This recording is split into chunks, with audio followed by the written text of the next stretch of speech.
Cancer healer center, a new beginning. ठाकरेंच्या शिवसेनेला सत्तेत यायचंय पण घेत नाही. चंद्रकांत पाटलांचा मोठा दावा. मागे लागून सत्तेत आले नाही तर पालिका निवडणुकीसाठी उमेदवारही मिळणार नसल्याची टीका.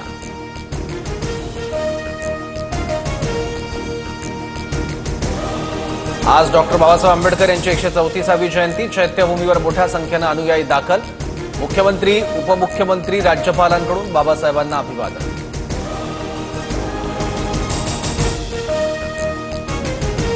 दिल्लीत संसद भवन परिसरात डॉक्टर बाबासाहेब आंबेडकरांना अभिवादन. राष्ट्रपती द्रौपदी मुर्मू, पंतप्रधान मोदी, विरोधी पक्ष नेते राहुल गांधींकडून महामानवाला अभिवादन.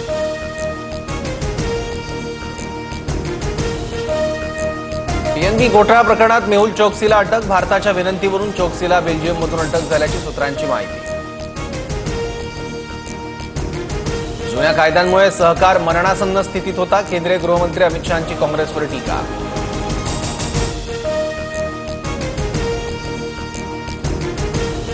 शेतकऱ्यांसाठी पुढील 2 दिवस चिंतेचे. राज्याच्या अनेक भागात अवकाळी पावसाची शक्यता. पश्चिमेपासून ते विदर्भापर्यंत कमी दाबाचा पट्टा सक्रिय.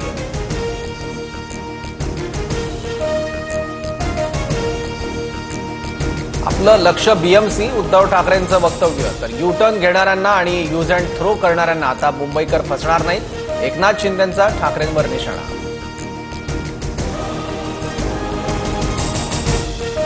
ठाकरेंची ढ टीम, मनसे भाजपची बी टीम या आदित्य ठाकरेंच्या टीकेला संदीप देशपांडेंकडून प्रत्युत्तर.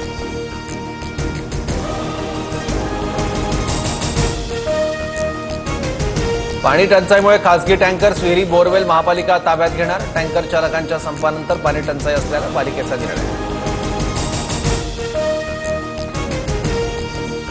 नाशिकमध्ये डीजेच्या आवाजानं तरुणाचा मृत्यू झाल्याचा संशय. डीजेजवळ असताना अचानक प्रकृती बिघडून नाकातोंडातून रक्त.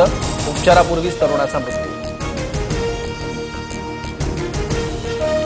कर्नाटकात ओबीसी आरक्षण 51% पर्यंत वाढवण्याची तयारी. कर्नाटकच्या मंत्रिमंडळ बैठकीत जातीय जनगणना अहवाल सादर. ओबीसींसाठी आरक्षण 32% वरून 51% करण्याची शिफारस.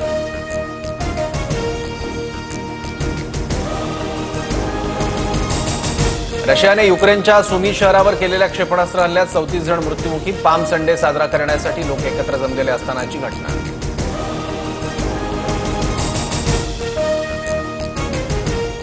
Cancer healer center, a new beginning.